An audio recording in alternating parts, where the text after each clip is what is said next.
Il est 23h57, demain à 8h, j'ai un DM de maths que j'ai toujours pas commencé à réviser. J'ai tout essayé, mais je procrastine encore. Genre dès que je vois les choses comme une contrainte, je peux pas m'empêcher de procrastiner, de remettre au lendemain le plus loin possible. Genre les cours. Si j'ai un examen à réviser, je vais toujours m'y mettre au dernier moment. Ça me fait grave culpabiliser. J'ai trop envie de pouvoir planifier quand je travaille et juste de le faire en fait. Alors c'est décidé, aujourd'hui je pars en guerre contre ma procrastination. Pour ça, il fallait que je me renseigne un max sur la procrastination. Je devais connaître tout ce que je pouvais savoir sur la procrastination.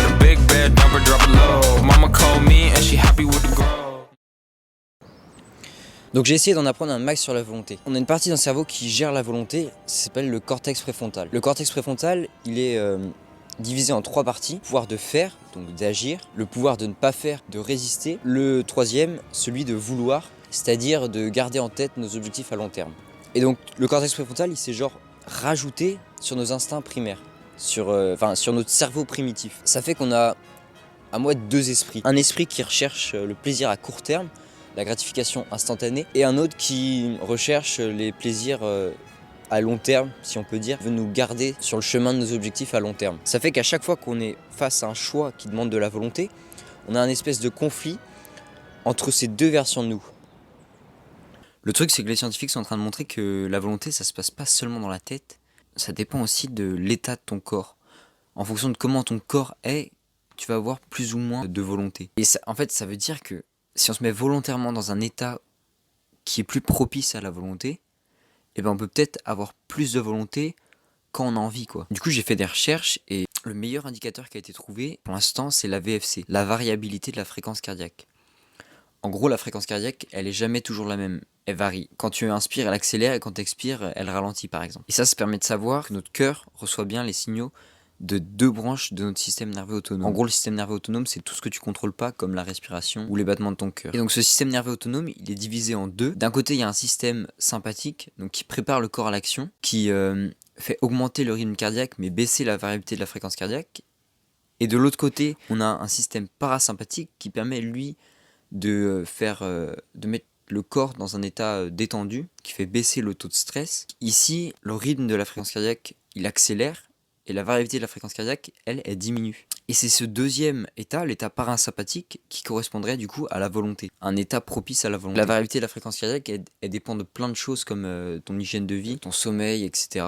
Si on a besoin de volonté, il vaut mieux favoriser un état parasympathique.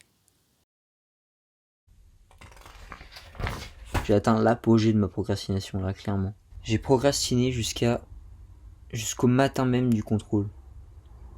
J'ai commencé à réviser à 5h du matin. Il y a juste la pression d'avoir une très mauvaise note qui m'a permis de travailler, mais autrement, j'aurais rien fait. Et un truc que je comprends pas, c'est que j'ai jamais autant appris sur la procrastination, ça change rien quoi, genre. Je procrastine toujours autant, voire ça a empiré. Genre dès que je pense à travailler, j'ai comme une partie de moi qui me dit genre non, fais pas, absolument pas ça. Genre une partie de moi qui veut faire fuir ça absolument. Et la seule réponse que j'ai trouvée à ça, c'est une partie dans le cerveau qui s'appelle l'amygdale. Et cette partie dans le cerveau, elle gère tout ce qui est en rapport avec le stress. Et elle veut nous faire fuir le stress. Et donc, le truc, c'est que le travail, ça me fait stresser. Et donc, ça envoie des signaux à mon amygdale qui me fait fuir cette situation et donc procrastiner. Et la procrastination, ça me fait culpabiliser. Et culpabiliser, ça me fait stresser. Ça fait un peu un cercle vicieux, un peu le cercle vicieux de la procrastination. Mais depuis le début, je suis que dans la théorie. Faut que je passe à l'action. Et pour ça, faut que je me fasse un plan.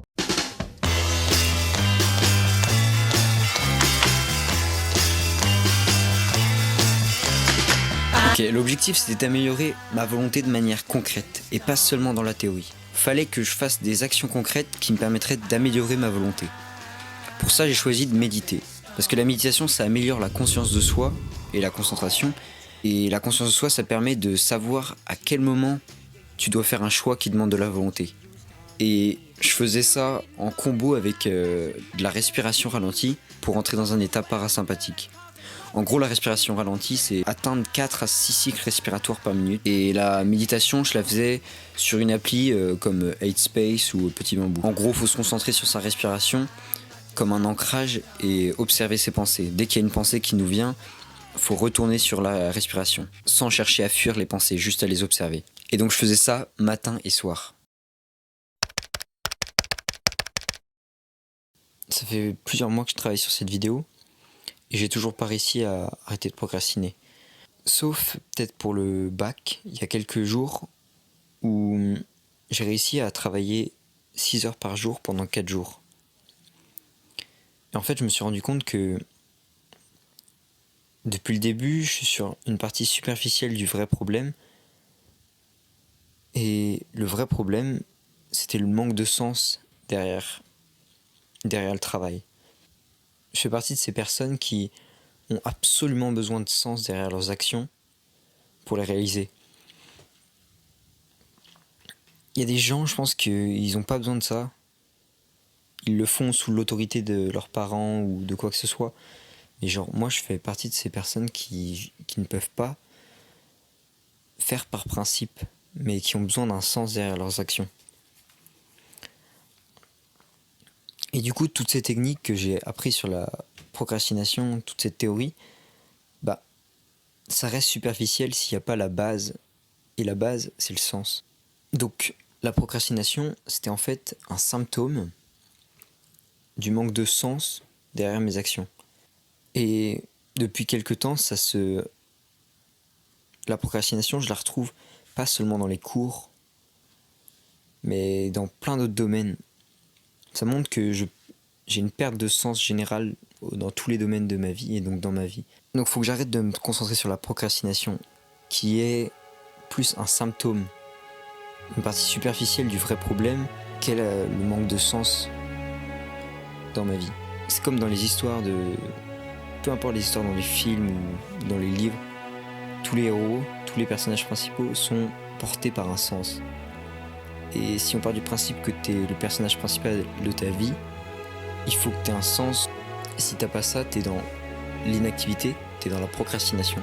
Je sais pas si j'ai été clair ou pas. Les minuit là, je sais pas. J'avais juste envie de finir cette vidéo et de poster quelque chose. Ça fait trop longtemps que je mets ça de côté. Donc, let's go.